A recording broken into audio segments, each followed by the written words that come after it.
Bon, Patrick, vous êtes là pour la reprise, je dirais, comme tous les ans, avec un sentiment mitigé cette année, parce que ces matchs à 18h45, ça convient pas du tout aux supporters. Bien sûr, hein, c'est le gros problème de cette année, hein. Nous ne comprenons pas du tout les mesures de tous les dirigeants du football. Comment voulez-vous faire venir des gens au stade à 18h45? Donc ça veut bien dire beaucoup de minutes avant arriver au stade, les contraintes du travail, les contraintes du transport. En plus, il y aura les contraintes pour les matchs des déplacements. Comment voulez-vous que les gens partent en milieu d'après-midi le vendredi, les scolaires, tout ça, ce sera impossible. Les gens qui ont des kilomètres à faire, à venir au stade, à venir à l'extérieur, c'est impossible. Il y aura obligatoirement une baisse d'un tiers dans chaque stade. Angers est un club où il y a 5000, 6000 fidèles, mais donc on peut tabler sur 1000 personnes, 1500 personnes de moins. Il y a 2000 abonnés, il y aura 1000 abonnés cette année.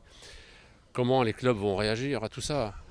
Nous ne comprenons pas du tout. Et tout ça pour un seul match de Ligue 1 à 21h le soir. Nous ne comprenons pas. Et les gens ne sont pas tous abonnés à Bein. Voilà. Vous en avez parlé, bien sûr, ce matin au président, que vous a-t-il répondu? Il ne peut pas faire grand-chose, en fait. Ils ont déjà reculé l'échéance de trois quarts d'heure, parce que ça devait être 18h. Voilà, les présidents ont été mis au fait accompli et on leur demande de satisfaire de ça et que c'est la télé qui commande, Canal+, Bein, les présidents n'ont rien à faire dans tout ça, quoi. On leur impose. Il y a des actions de prévues, même si ça ne changera pas grand-chose, hein, puisque c'est gravé, voilà, c'est inscrit dans le marbre.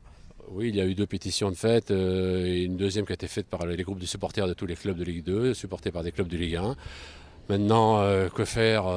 Boycotter les matchs, tout ça, ça va être à la contrainte des clubs. Je ne sais pas, il faudra voir les responsables eux-mêmes des groupes de supporters.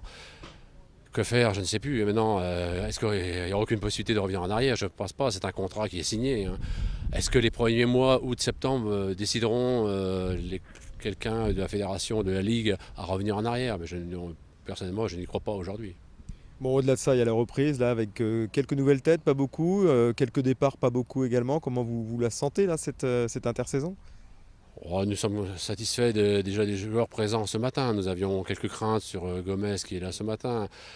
Après, le président nous a rassurés, nous a dit que les mouvements partants, il y aura des mouvements arrivants. Donc nous attendons, il veut a priori que l'effectif soit bien rempli pour la Bretagne la semaine prochaine. Donc il faut s'attendre à des mouvements dès aujourd'hui et dès demain. A priori, certains bruits circulent, nous attendons, on regarde ça. Merci, Patrick.